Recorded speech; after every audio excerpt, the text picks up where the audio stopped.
આજ તો રસ્તામાં અમને જેલનો કેદી મળી ગયો હતો. હેલો ફ્રેન્ડ્સ, આ ભાઈ પણ ગમે તે ચડા પહેરીને જ રખડતો હોય. સડા પહેરીને આવ્યા. સડા ઘીરે પહેરવાની વસ્તુ છે. શુભમભાઈને બ્લોગમાં નહોતા આવું ને, જે હોસ્ટેલની બહાર નીકળો ત્યાં ભાઈ પણ જો કેવો ફોનમાં જઈને દાંત કાઢતો હતો. એટલે પછી ચાલીને પહોંચી ગયો યુનિવર્સિટી. ત્યાં જો આપણે આખી ગેંગ આવી ગઈ. બે ભાઈ પણ જો પાછા રામ રામ કરતા કરતા બાંધવા માંડ્યા. ઘડી ઉભા રહીને કોલેજ બાજુ નીકળ્યા ત્યાં જો આ ભાઈ પણ ફૂલ કોક ને હાટું તોડતો હતો. औरत का चक्कर बाबू भैया.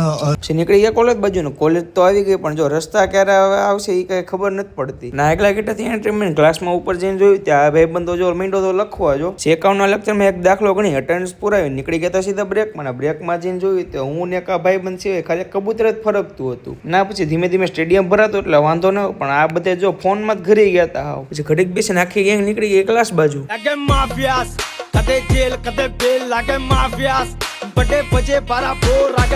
અને આ ઈ જ સર છે જે બધે છોકરાની ફિલ્ડિંગ સેટ કરી દીધી. એટલે ક્યાંથી બોલે જો કેવા જોવે છે. ક્લાસમાં બેસીને એક લેક્ચર અટેન્ડ કરી દીધો ત્યાં આ બધાને જો છૂટી ગયા એટલે આમ જો આખો બધું ધણ છૂટું એમ બધે ભાગવા માંડ્યા. કોલેજેથી નીકળી ગયા હોસ્ટેલ બાજુ. ત્યાં રસ્તામાં કોઈક ભાઈ બંધ હતો એ કરતો હતો ને હું ભાઈ બંધ હેલા જતા ત્યાં જો એક જેલનો કેદી મળી ગયો. દારૂ ને પેલા પકડો મેં કીધું પછી પટ્ટા ઉતારજો મેં બધા પટ્ટા ઉતાર નાખી.